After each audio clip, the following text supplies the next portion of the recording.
Hello and welcome back to some more Salt and Sanctuary. Last time we found our first sanctuary, as the man on the beach said. You know, finding sanctuary is easy, but we still haven't found our salvation. So let's continue on and see if we can find some today. Go up here and cool little thing, some online stuff. See how other players died when you kill this. Probably was doing some PvP since there's no enemies in this area. Got another fun chest, some red shards, and pouch of salt. Pouches of salt are consumable items that you can use to gain some more salt quickly if you need it. Some more online stuff, bottles that give you little displays. A few more enemies here. Damn archer.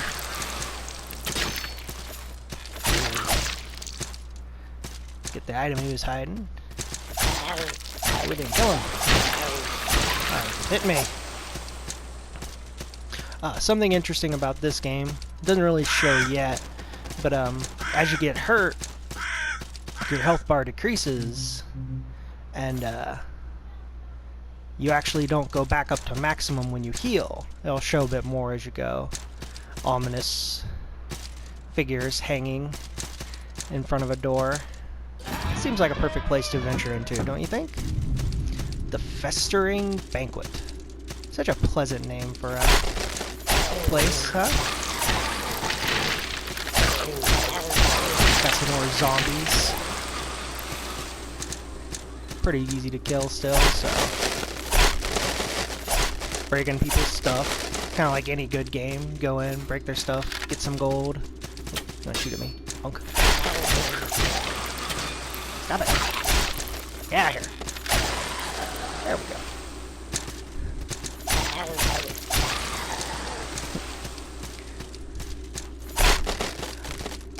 But, yeah.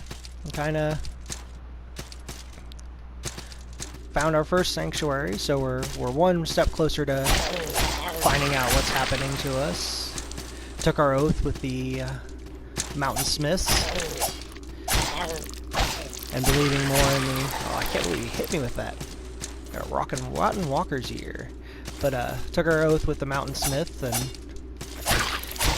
believe in the iron will of man and the strength of steel. That was kind of fun. Knock him back. These guys are pretty fun. Once you get them so damaged, you can, downstate them. Which is just basically a curb stomp, and I mean that's always fun. What game isn't improved with curb stomps? What's that bad guy? Kind of fun. You can charge up your attacks for a bit more bite. And these platforms are fun. Any good platformer has the fall away, that fall as soon as you oh, it took some fall damage. That's alright. But fall away as soon as you put some weight on it. And now I don't know how true it is, but I've done a little bit of experimenting I've done. The less equip load you have, the actual faster you climb up and down ladders and such. Found a stone merchant. A little shortcut so we can get back to the sanctuary if we need it. That's alright, I don't think we need to head back yet. A little hurt, but nothing we can't handle. Now we got dogs and an archer.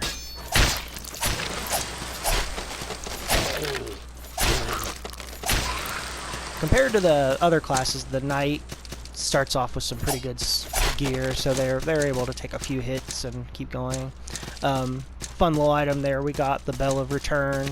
Lets us return to the last sanctuary we visited whenever we want to, so it's a nice little quick oh crap item. Getting back to safety if you need to, or if you're further away. Game actually has a couple little items like that. Drop down here to get a stone cleric, which we won't really use too much in this game. And I'll show you a bit more about them once we get to that. But that and the stone mage aren't too useful for the build I'm gonna go with here. We'll head back out, climb up this ladder, and this door here just leads. I don't think there's, but this door here just leads back up to where we were. So, and climb this ladder up here. Oh, that's how you go back up. Oh no, keep dropping, messing up. Got an archer up here. Ha! Love doing that.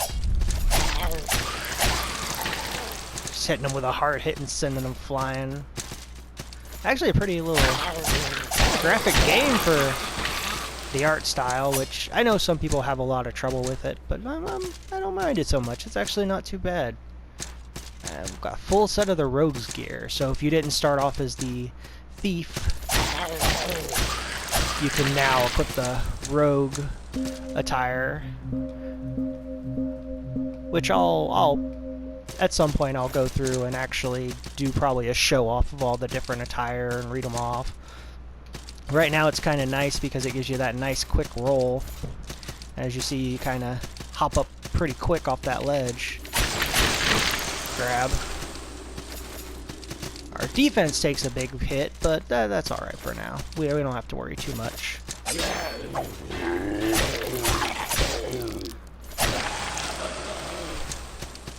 Alright, come to a dead end. Strange little obelisk. Looks kind of important though. Next to it is the bandaged ring, our first world ring. A ring of powerful healing. Its wearer may suffer injury, but lasting wounds will be made less severe. And it straight up reduces the wounding effect, which you can kind of see now in the upper corner of my health bar. There's that little pulled in spot. And you know, I'll just demonstrate. So you see now, when I heal up, it stops at that inner part instead of the full health bar. So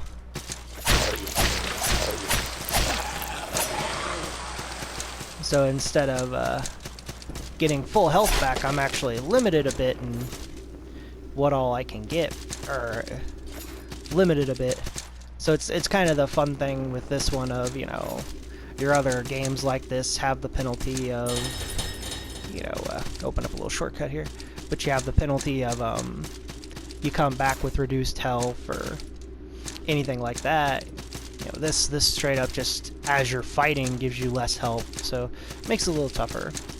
We got our first spell there, Mend, which is just it would be a clerical spell. So more of the cleric paladin build would start with something like that. I think the cleric actually does start with that spell, and it just heals a little bit of HP.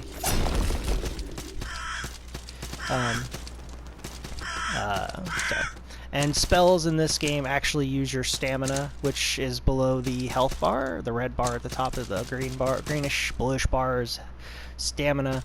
And as you notice, just like with health, it actually, the more you use your stamina, the more it goes down. So the longer you run around, the more dented your stamina gets as well. I picked up a stone blacksmith there, which is a very important item. And in here, you have your sanctuaries, and then you have these little shrines, which are just small little places you can rest. And kind of like with a sanctuary, you'll refill your items here, and then any enemy that was dead will respawn. So kind of have to watch it, that trade-off of get full health back, but everything comes back after you.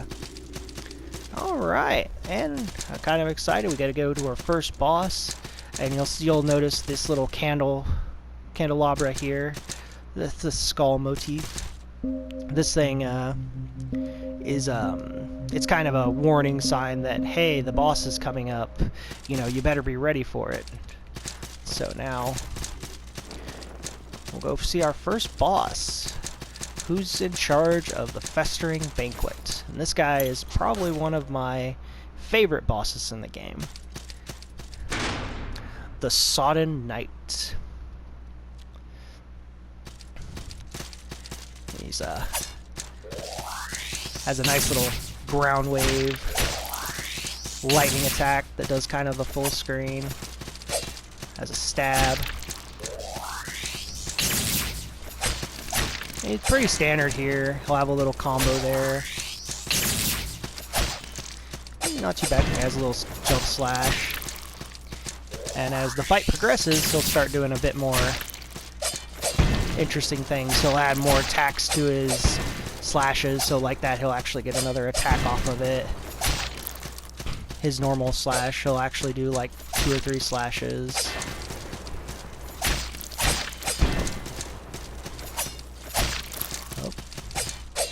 Oh, that was close. Oh no. And shock. Oh no. And as you see, his eyes are now glowing with electricity.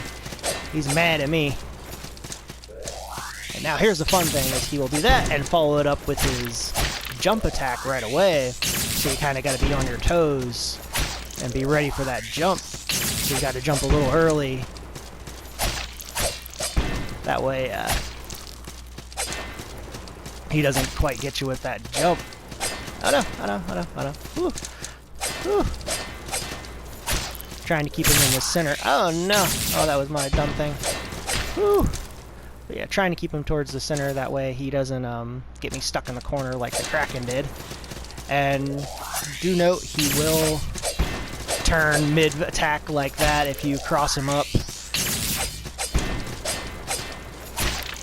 So you gotta watch your attacks and not just go full ham on him like that, because he'll thinking you got the weakness of his back.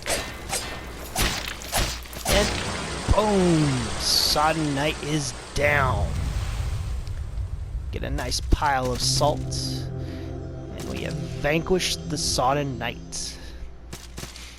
And you know, we got the Sodden Knight's ashes and the fortress key.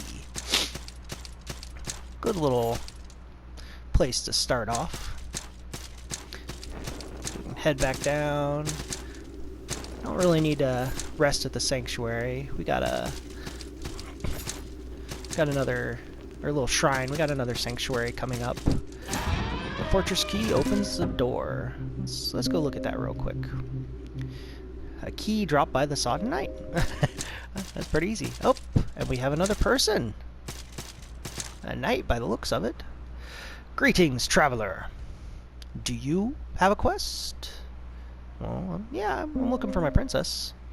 Rescuing a princess. I haven't seen any princesses, but don't lose hope, friend. Anyway, it's good to have a quest. Would you like to know what my quest is? Sure, well, since we were asking. Excellent! My quest is to invade the castle to the east, defeat its guardians, and slay the dragon. Castles may be invaded and dragons must be slain, mustn't they? Getting to the castle is a different story. There's a bridge to it, but it's missing bits. Interesting. There's another way in, but it's not easy. I saw a passage beneath the fortress you just emerged from. Perhaps it leads to a village of sorts. Maybe the next area we get to head to. There's a shortcut connected to that beach to the village, but it's been barred. Perhaps you can unlock it.